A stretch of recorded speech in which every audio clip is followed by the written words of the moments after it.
avec le monde.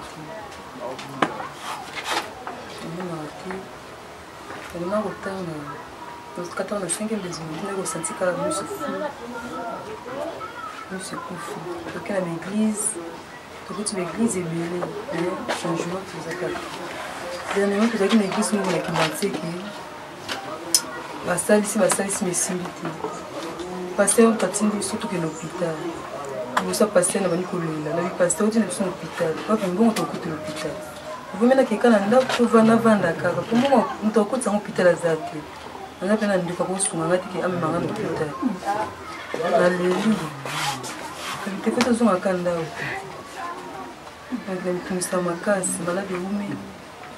On a venu comme un peu dans ma casa. Mais lorsque vous faites ça, vous gagnez quoi en retour? Lorsque je fais ça, qu'est-ce que je gagne? Je vous l'ai dit tout à l'heure, je gagne la satisfaction, la joie, le plaisir d'avoir accompli une mission de vie. Vous me direz, pour ne citer que celle-là, Mère Teresa, qu'est-ce qu'elle a gagné durant toute sa vie à vivre de façon désintéressée auprès des pauvres. Pour elle, c'était une mission de vie qu'elle a accomplie. C'est pareil pour Madame Lerina Nsona. Ma joie, ma grande joie serait de voir, je vous l'ai dit, et de voir ce jeune qui est dans la rue, ce Chegué demain, qui devient aussi entrepreneur et autonome, capable de prendre en charge d'autres personnes. Pour moi, c'est ma joie. Ce sourire qu'on voit sur les lèvres, cette section, et là, je serais contente et je me serais dit, oui, j'ai accompli mon travail et mon devoir.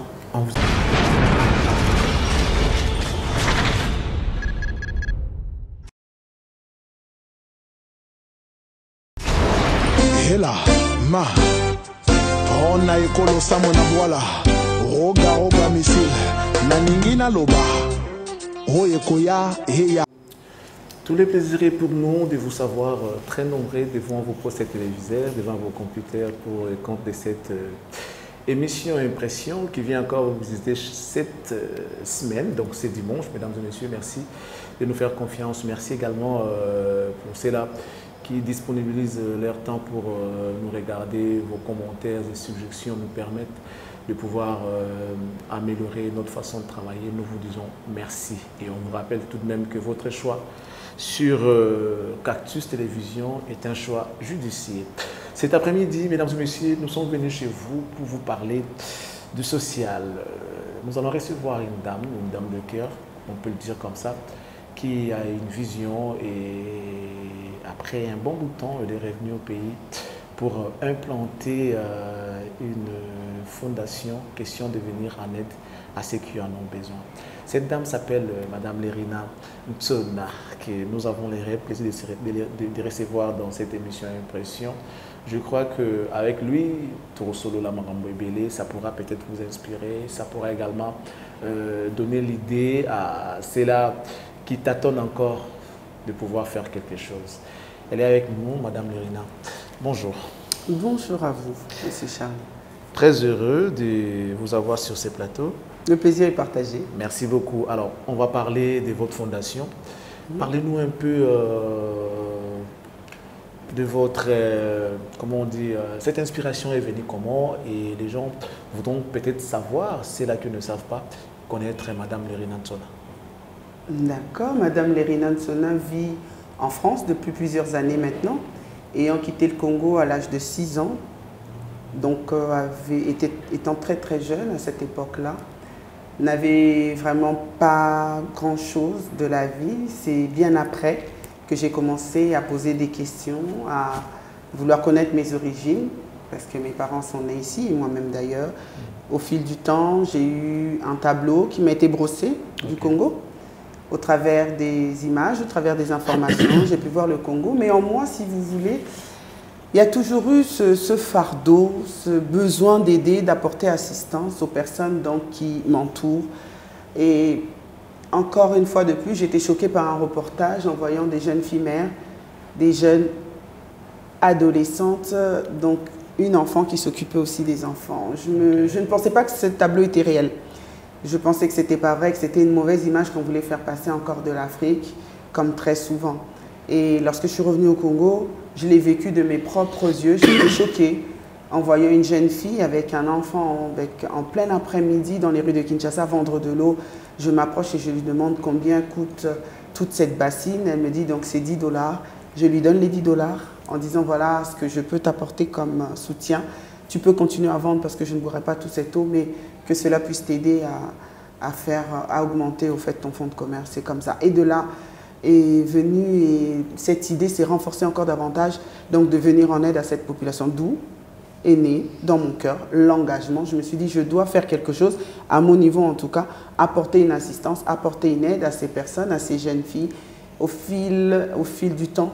Donc la fondation a grandi et nous nous sommes élargis. En plus des jeunes filles mères, nous venons en aide donc, aux femmes veuves, aux personnes vivantes avec handicap. Donc si on veut bien comprendre, tous ceux qui vous ont poussé de faire cette fondation, c'est ce que vous voyez à la télé, en fait. C'est les images que vous voyez de la RDC à la télé, ou bien, je ne sais pas, c'est une vocation ou... Si vous voyez, en moi, j'ai toujours eu, d'accord, étant servante de Dieu, j'ai toujours eu à cœur, si vous voulez, d'apporter ça. C'est, je pense, chacun de nous a un chemin de vie, chacun de nous, sur terre en tout cas, doit avoir une mission. Et pour moi, servir Dieu, je le fais au travers de ce que je fais actuellement. En plus de ce que je fais déjà dans mon assemblée locale, je le fais également pour ces personnes. Il nous est demandé en tant que chrétiens et tout croyant, quelle que soit la confession religieuse, je pense que dans toutes les religions, on nous parle d'amour. Et l'amour doit être manifesté par des gestes. On ne peut pas clamer et parler d'amour si on ne sait pas partager le peu qu'on a avec ceux qui ont encore moins. Donc pour moi, c'est une vocation qui est née au fait à l'intérieur de moi, que j'ai mûrie par les images que j'ai vues et les informations que j'ai vérifiées sur terrain. Ah, ça c'est très bien. Mais en parlant de servante, vous êtes pasteur, vous êtes prophétesse, vous êtes... Non, je suis juste servante de Dieu. Servante de Dieu, c'est très bien. Alors, tant qu'on est Kinshasa, réalité, où on a une image croyant que ce n'était pas vrai, on découvre que c'est vrai. Vous avez décidé de mettre sur pied ces grands projets, de pouvoir élargir ça. Alors, il y a eu des difficultés que vous avez rencontrées le long du chemin? Ben, je pense que, comme on dit, hein, l'homme se mesure au travers des obstacles. Et tous autant que vous êtes, tous autant que nous sommes, rencontrons des obstacles à différents niveaux. Vous-même, je pense, qui travaillez sur ce plateau, vous rencontrez énormément d'obstacles. Et donc, au fur et à mesure, ça vous permet de mûrir, ça vous permet de vous forger également. Donc, des difficultés, nous en avons rencontré, nous en rencontrons. Et je crois qu'on en rencontrera toujours. Comme je le dis, comme on l'a toujours dit, l'homme se forge hein, au travers de ces obstacles. Donc, on ne baisse pas les bras, mais malheureusement, on en rencontre. Première difficulté déjà d'obtenir rien que les documents officiels pour la fondation auprès de nos administrations. C'est déjà un frein, vu la lenteur des démarches administratives, le temps que ça prend, les avis que nous attendons. Okay. Donc tout ça sont déjà des obstacles que nous rencontrons. Alors, les gens voudront savoir qui est derrière Madame Lerina Nsona. Parce que venir en aide, c'est bien, mais vous n'êtes pas si riche que ça. Vous vous débrouillez en même temps, vous avez votre famille, vous avez vos proches qui aussi, d'une manière, ont besoin de votre assistance, à manque aussi. Mais comment comptez-vous avancer avec ça si... Bon, en fait, nous, on ne développe pas la question de savoir qui est derrière vous. D'accord, qui est derrière moi? Devant comme derrière, il y a déjà mon Dieu. Et je pense que c'est le premier sponsor que j'ai dans ma vie. C'est vraiment le premier et le seul d'ailleurs, parce qu'à ce jour, sachez que la fondation fonctionne uniquement avec fonds propres. Mais pour répondre encore à votre question, je vous dirais ceci. Moi qui suis chrétienne, et je pense aussi c'est pareil pour vous ou pour d'autres téléspectateurs qui nous suivront aujourd'hui, rappelez-vous que Jésus, quelque part, disait que sa famille, son frère, sa mère sont ceux qui font la volonté de son Père. Et je pense que pratiquer l'amour, c'est faire la volonté de Dieu. Donc, ces femmes veuves, donc ces jeunes filles mères, ces personnes vivant handicap sont déjà ma famille. Donc, voilà pour moi ma famille.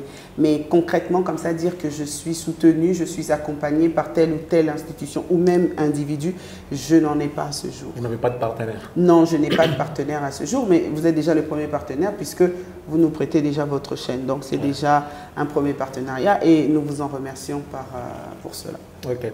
Mais comment ça se passe? Comment découvrez-vous ces gens-là qui ont besoin d'aide? Des personnes vivant avec handicap, des femmes veuves, comment répertoriez-vous ces gens?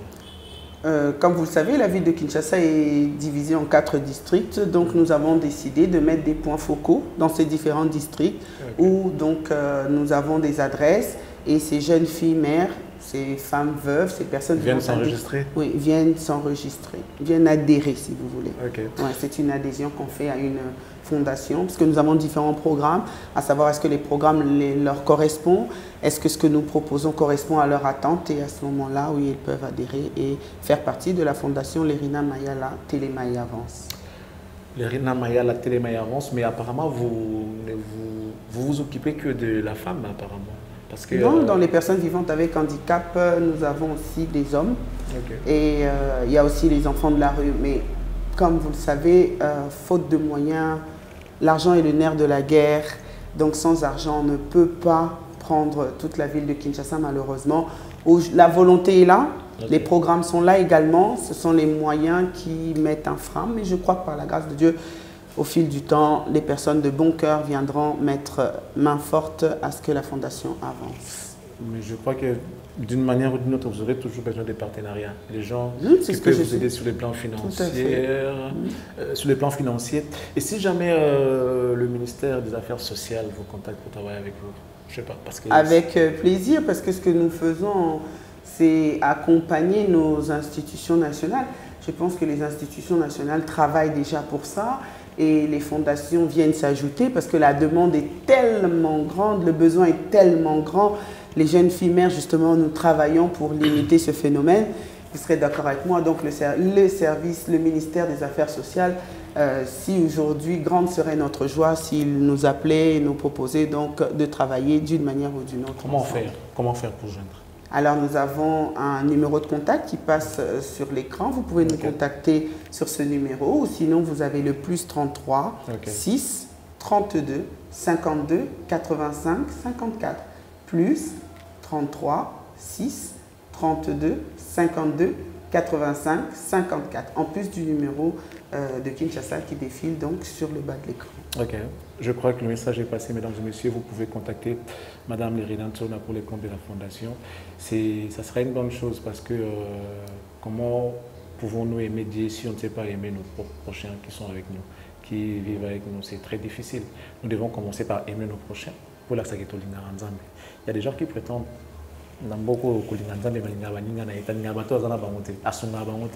je crois que c'est un travail en fait. Alors, Madame Lerina, on avance avec vous.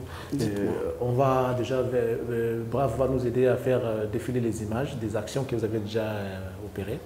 Et ça pourra donner l'idée à ceux-là qui veulent soutenir la Fondation, de voir comment vous œuvrez déjà avec vos propres moyens. Mais ce que vous dites, ça je le dis en lingala parce que il n'y a rien pour rien en fait au Congo. Même les gens qui viennent de l'étranger, nos frères et sœurs de la diaspora, lorsqu'ils viennent ici, souvent ils ont soit ça est là, on a au restaurant, ça se comprend. Si ça a aux ONG pour venir en aide, aux fondations, généralement ils ont pour marquer présence de maman. Ensuite, les tout autant vers 2023. Est-ce que Mme Lerina Ntsona, tout le monde a postulé dans la députation, je ne sais pas, provinciale ou nationale? Ce n'est pas votre vision? En tout cas, à ce jour, non, ce n'est pas du tout ma vision. C'est vrai que très souvent, et de nos jours en RDC, souvent, pour la diaspora, la réussite ne se trouve que dans la politique. Alors, j'encourage ceux qui le font parce que nous avons besoin des bonnes personnes, des personnes qualifiées, des personnes qui peuvent diriger, nous gouverner. Félicitations à eux, bravo à eux. Quant à moi, je n'ai aucune ambition politique à ce jour. Je n'ai pas d'ambition, ce n'est pas pour cela que la Fondation est née. Elle est même née bien avant cela, il y a déjà plusieurs années, avant les élections, quelles qu'elles soient. À savoir que, puisque la réussite n'est pas que dans la politique, je pense, pour moi, personnellement, ma réussite, c'est de voir un Congo avec une jeunesse mieux éduquée, déterminée à réussir dans la vie. Des femmes veuves qui reprennent goût à la vie parce qu'elles ont compris que rien ne s'arrêtait, parce qu'elles ont compris que le monde ne s'arrêtait pas, ou les personnes vivantes avec handicap qui décident de reprendre leur vie en main, parce que oui, effectivement, vivre avec un handicap n'est pas une fin en soi. Donc vous comprenez qu'à chacun sa joie, à chacun sa quête, et la mienne, c'est de rendre les gens heureux. Donc je n'ai pas d'ambition politique pour répondre à votre question. Ça c'est très bien. Mais tout à l'heure, on a parlé du ministère des Affaires sociales. Au cas où, puisque vous avez des bonnes idées, vous voulez former ce n'est pas seulement venir en aide, vous formez aussi les gens. Pourquoi ne pas soit écrire au ministère des Affaires sociales, au ministère des tutelles, question de regarder ce que vous faites, pourquoi pas prêter aussi un effort, parce que c'est très important. Peut-être qu'ils n'ont pas eu l'occasion de vous regarder, de voir ce que vous faites. Peut-être qu'ils ne sauveront pas cette émission, évidemment. Est-ce qu'il y a-t-il pas moyen de pouvoir écrire officiellement à ce ministère-là question? Les lettres sont faites, M. Charlie. Okay. Les lettres sont faites au ministère. Nous avons écrit et nous attendons donc la réponse du ministère. Je vous ai dit, au Congo, l'administration, ou ailleurs, mais ici un peu plus qu'ailleurs, elle est un peu, ça tire un peu en longueur. Donc nous attendons avec empressement, nous attendons donc la réponse des différents ministères auxquels nous avons écrit, parce que vous comprenez que ce travail est très très grand et que le besoin est grand, les gens sont nombreux à aider et que les fondations, aussi nombreuses soient-elles, parce que j'entends ça tout le temps, on me dit mais vous avez beaucoup de fondations, je dis mais il y a beaucoup de gens dans le besoin et vous comprendrez qu'il y en aura toujours et les fondations seules ne suffiront pas parce que nous venons accompagner la vision donc, du chef de l'État, certes, accompagner les institutions nationales, mais avec le peu ou le peu de moyens que nous avons, comprenez que c'est difficile. C'est difficile, mais vous avez tout à l'heure dit qu'au sein de la Fondation, vous avez des programmes de formation. Et les jeunes femmes, les filles mères, là, comment vous faites au fait? Là, au fait, maintenant, c'est dans les différents points focaux, vous avez des jeunes filles, malheureusement encore de nos jours, qui ont 17 ans et qui ne savent ni lire ni écrire. Donc comprenez-moi qu'il est difficile à quelqu'un qui ne sait ni lire ni écrire de lui mettre devant un ordinateur et de lui apprendre la bureautique. D'accord? Le cas, au fait, si vous voulez, les cas sont divers et variés. Ce que nous faisons, c'est dans nos différents points locaux, les personnes qui sont là acceptent, donc prennent des entretiens avec ces jeunes filles-là et en fonction du niveau, on sait s'il faut commencer. Très souvent, c'est par l'alphabétisation, parce qu'elles sont très analphabètes. Donc très souvent, c'est par là qu'on commence d'abord à apprendre à lire et à écrire pour éviter de se faire tromper, pour éviter donc, de se faire détourner de ce qui est important dans la vie. Parce que je pense que c'est quand même la base, c'est ce qu'on apprend à des enfants, mais malheureusement, à 16 ans, 17 ans, il y en a qui ne savent pas encore lire. Donc comprenez un peu la gravité de ces choses. Dernièrement, nous avons été dans une école où le chef de l'État a encore proposé la gratuité des écoles, mais la gratuité de l'école, l'enseignement étant gratuit, mais ce qui accompagne l'enseignement n'est pas gratuit.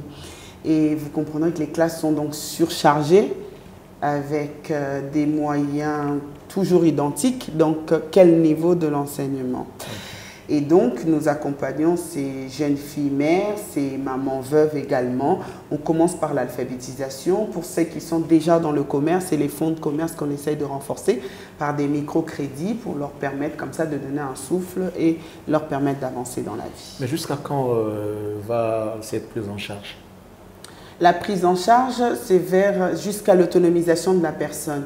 Donc, quand la femme veuve arrive, nous voyons avec elle ce qu'elle fait déjà, ce qu'elle est en mesure de faire, et nous proposons donc un accompagnement qui peut durer entre 3 et 6 mois.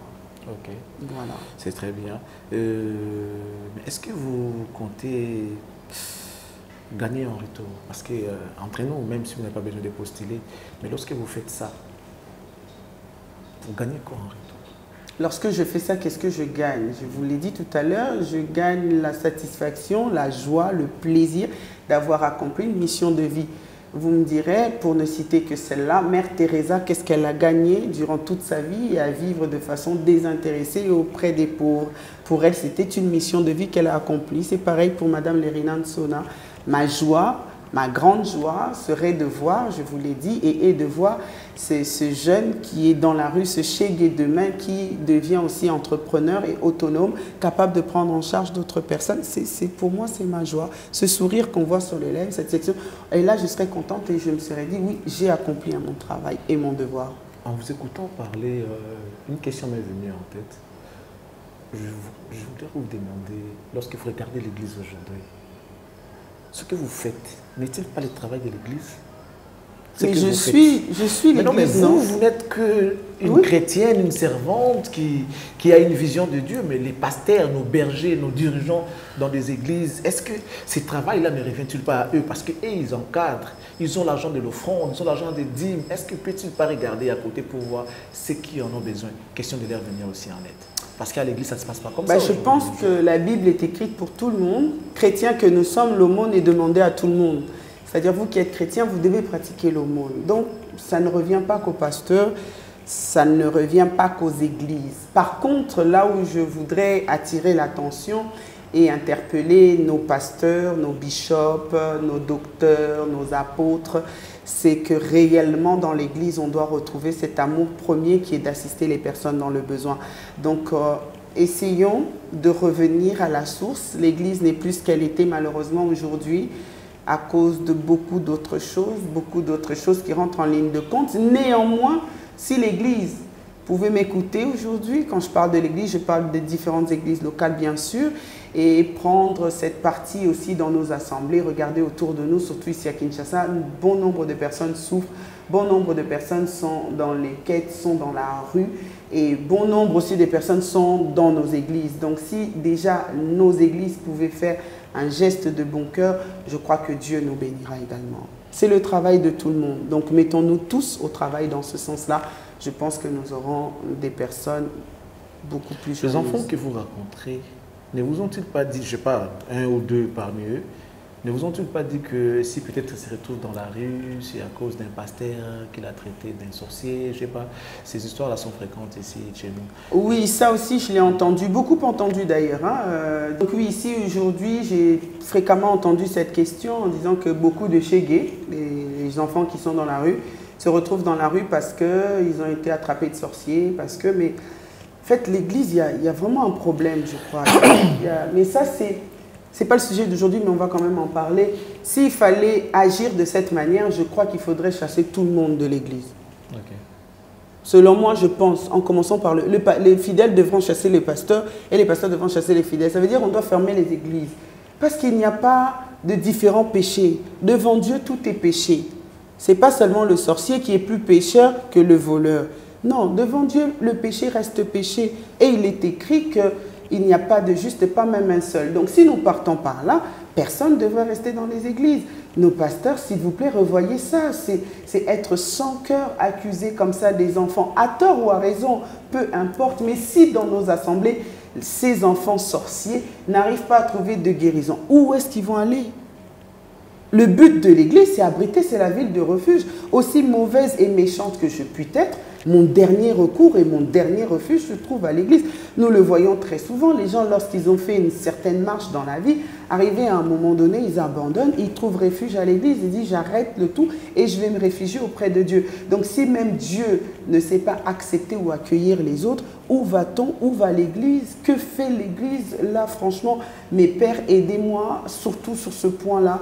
Évitons de faire cela parce que s'il fallait recourir aux Écritures, puisqu'il n'y a pas de juste, sortons tous des églises et fermons les églises. Est-ce que ça ne va pas, ça ne va pas dans le sens où il y a beaucoup aussi de faux pasteurs, de faux prophètes? Parce que je ne sais pas, un homme de Dieu, comment peut-il, je sais pas, chasser de l'église quelqu'un qui soit disant sorcier, alors que vous l'avez dit tout à l'heure, c'est là où il devait trouver sa guérison. Mais si on le chasse de l'église, est-ce que ces pasteurs-là, on peut vraiment les considérer comme étant un pasteur ou bien, je ne sais pas, animé d'une mauvaise foi ou bien... Aujourd'hui, le sujet n'est pas de parler des pasteurs. Je sais pourquoi on a parlé de ça, parce qu'on vous donne, ces gens-là vous donnent beaucoup de travail. Vous savez, si vous racontez beaucoup de gens à la rue, beaucoup d'enfants à la rue, c'est aussi à cause d'eux. Donc du coup, s'ils arrêtent ces pratiques-là, ils seront moins à la rue. En partie, mais pas totalement. Vous êtes d'accord avec moi que les orphelins, ce qui est en train de se passer à l'Est, le problème il est beaucoup plus profond parce qu'on retrouve des orphelins de guerre.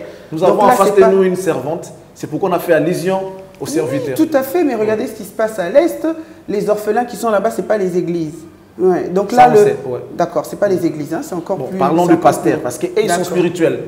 Là, oui, mais le phénomène reste le même. Les résultats sont les mêmes. Oui. C'est toujours les fondations qui doivent prendre. Et les enfants chégués que les pasteurs ont chassés, et les victimes de guerre. Vous comprenez? Donc le problème est le même partout. Ça, c'est la société. Animé de l'esprit de Dieu, on peut quand même supporter certaines choses que nous, païens, nous ne pouvons pas supporter. C'est ce que je viens de dire. C'est ce que je viens de dire. Est-ce qu'on va tous nous juger de la même manière? C'est ce que j'ai répondu à votre question tout à l'heure en disant que si tel était le cas, il fallait chasser tout le monde de l'église. Donc les pasteurs n'ont pas à chasser des enfants parce qu'ils ont été attrapés sorciers. Ça, je suis tout à fait... Vous n'avez pas peur lorsque vous rencontrez un enfant qu'un pasteur a dit qu'il c'était un sorcier et vous, à votre fondation, vous rencontrez cet enfant-là et vous le venez en aide?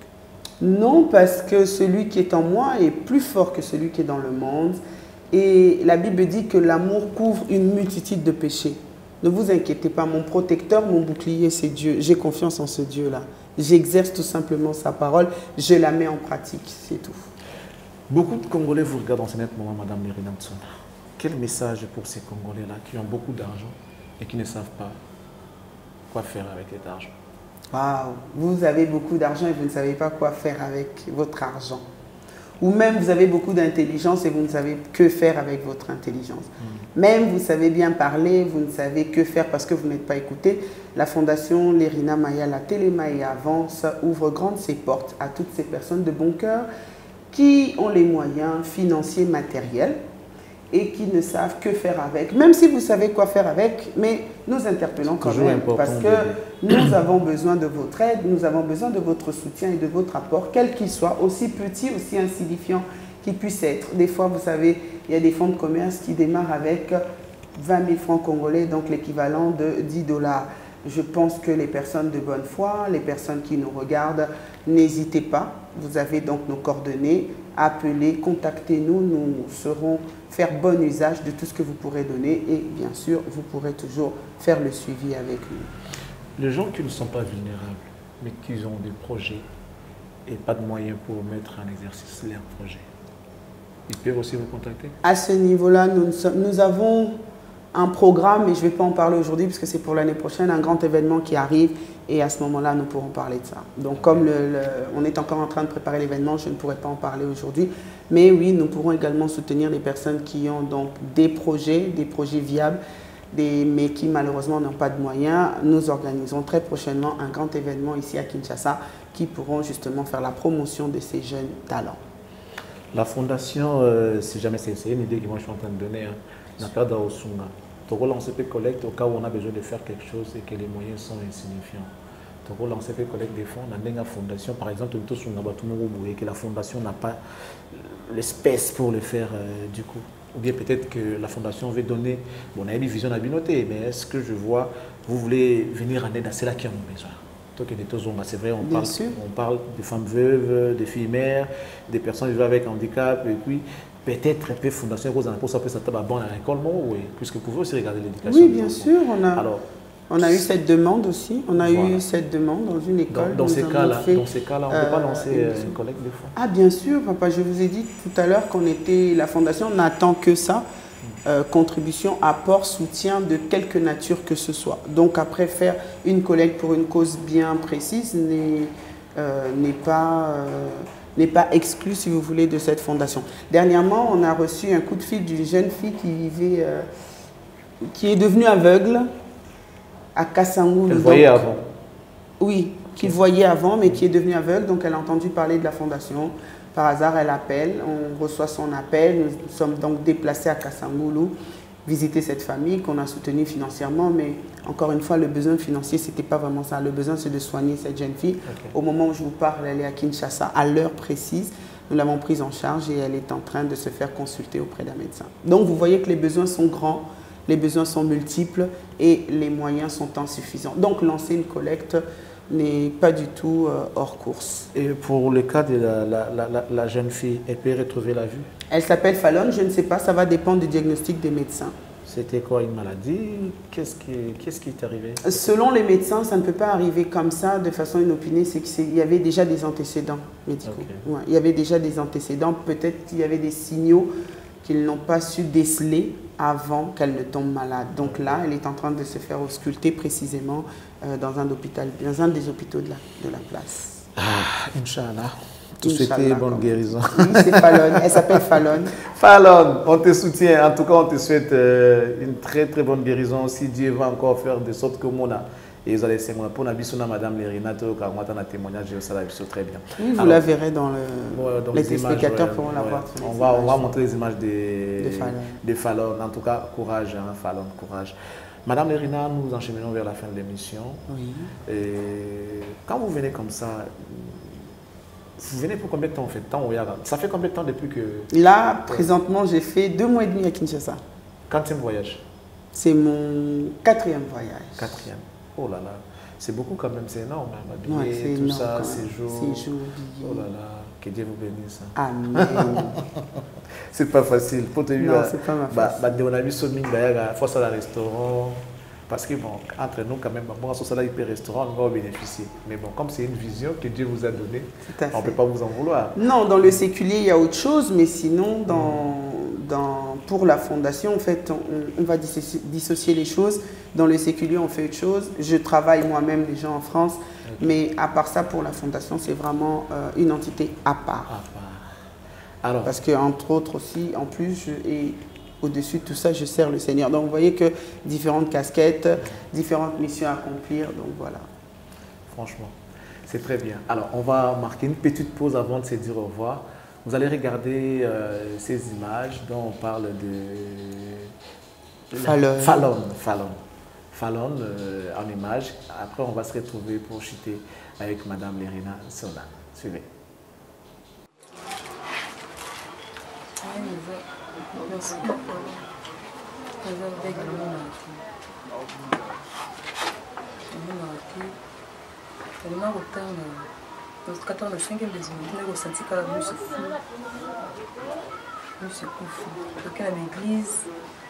L'église est belle, changement que vous avez. Dernièrement, vous avez une église qui est la salle ici, mais similité. Passer un patin surtout que l'hôpital. Vous savez passer dans le Nicolas, la vie passer au de l'hôpital. Pas un bon on coûte l'hôpital. Vous mettez quelqu'un dans le pour vendre car pour moi on te coûte un hôpital à Zate. On a peine de faire sur un qui a même un hôpital. Alléluia. Tu fais tout ça en Canada. Donc nous sommes à casa, malade de vous. On a venu comme à casa. Donc basimba kanga, moi na tambula ngo ezati. Partout basimba kanga. On a mon arrêté. On a aussi un peu de sunga ngai. Pour soutenir ngo pinda. Tout côté beaucoup de ça en hôpital. Comme ça, dans l'hôpital de Baroye, bana komona, on bena komona lisusu. Pour maman, papa Zali, mais papa Bela, quand on a chassé. Moi, quand on a écouté ça, pas Bela, ça pensait malade. Maman ça la caté.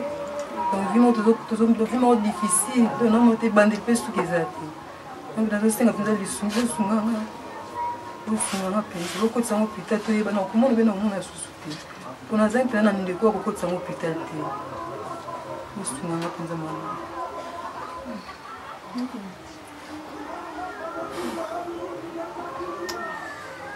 Donc avant tu voyais. Avant comme et quand on a passé 5 minutes de monter, on a ressenti que mis sur le vide dans ce monde à souper. Et les là où tu vas parler. Dans ce monde, tu vas se dire que tu es. Dans ce monde, tu n'as pas sur autant. Et ça fait combien d'années que tu es comme ça? Déjà 6 ans. 6 ans que tu ne vois pas.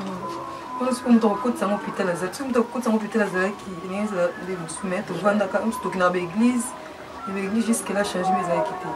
Mais pour l'hôpital, pendant que tu as rencontré dans l'hôpital, tu as soigné pendant les acquittés. Tu as soigné pendant les acquittés. Donc ton souci majeur, c'est d'aller à l'hôpital pour te faire soigner, te faire ausculter d'abord, savoir ce qui ne va pas au niveau de tes yeux. Donc depuis que tu es tombé malade, non, qu'il est d'hôpital. Pose un bon à l'hôpital.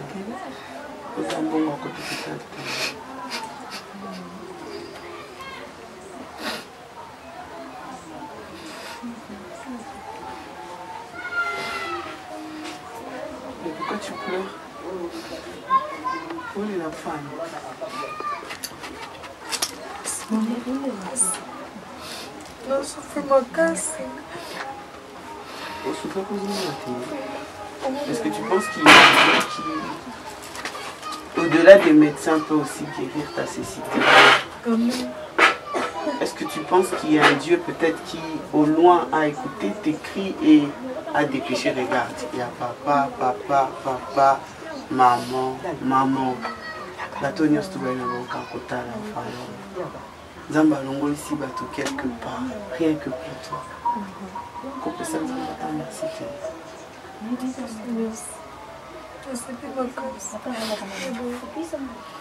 La musique à Tozaki. Je peux voir le mouchoir. La musique à Tozaki. Zamba permettre que tu aies la yo. Ça c'est ton enfant. Moi non. Anna a 4 ans. Anna 4 ans. Mais toi tu as mis au monde, tu ne voyais toujours pas. C'est comme ça la vie.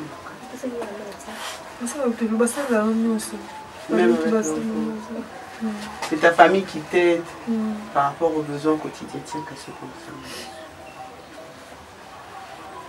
C'est ta famille qui t'aide par rapport à tes besoins quotidiens, à t'en sortir. Donc, Basimbako, Baskola Kayo, salle de bain, tous tes besoins, il faut Moutaza. Sans Moutaza, tu ne peux rien faire. Maman, nous t'as beaucoup la maman. Maman peut pas si à tes capacités, c'est la raté. Donc, vraiment, cas difficile. Alors, il fallait que tu aies papa bien là quand même. Alors, qu'il y ait un bon résultat. En plus, parce que maman qui tu te dis après, elle me souhaite que vraiment l'igno pour moi, pour nous, que ça m'a foutu à l'âme, puis quand tu es bon résultat, le résultat. Pas si tu as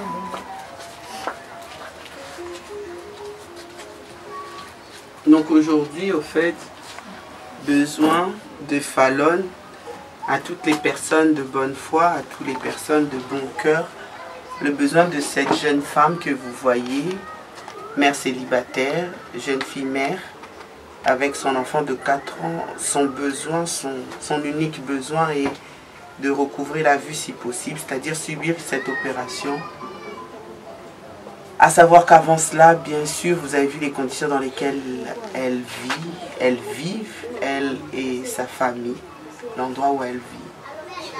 Un cri d'alarme, un cri de cœur, un cri de souffrance. Alors toi qui, par cette vidéo, peut-être par hasard, tu tomberas dessus, je t'en supplie. Je parle au nom de cette jeune fille qui est à mes côtés et de cet enfant. Ne reste pas insensible. Un geste de bon cœur. Ne reste pas insensible. Nous voulons aider cette jeune fille à profiter d'une opération, d'aller voir les médecins. Nous voulons lui venir en aide. Cette fondation a le besoin. Et je pense que si tu peux tendre la main et nous aider, ensemble nous pourrons donc revenir et voir Fallon une fois à l'hôpital et ensuite Dieu la guérir totalement. Un geste de bon cœur. Merci d'avance à toi qui nous regarde aujourd'hui. Merci à toi également qui tombera sur cette vidéo. Eh bien, la cagnotte sera disponible. Un geste pour Fallon. Merci d'avance. Que Dieu vous bénisse.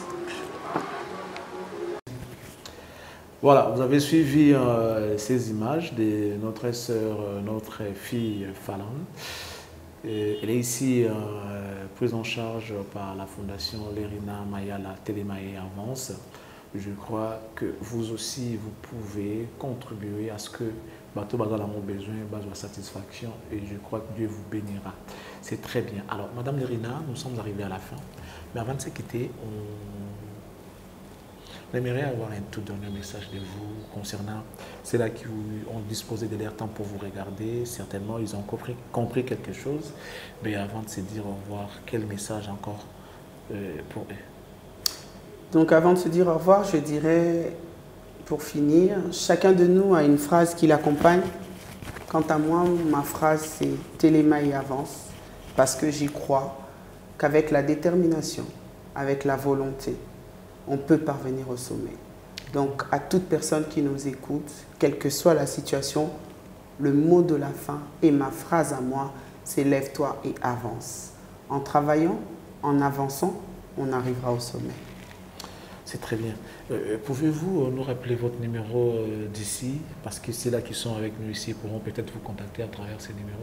Bien sûr, donc encore une fois de plus, à toutes les personnes qui souhaitent rejoindre la fondation, à toutes les personnes qui veulent soutenir cette fondation, qui souhaitent devenir partenaires de cette fondation, nous sommes disponibles, joignables donc au 09 92 21 59 52.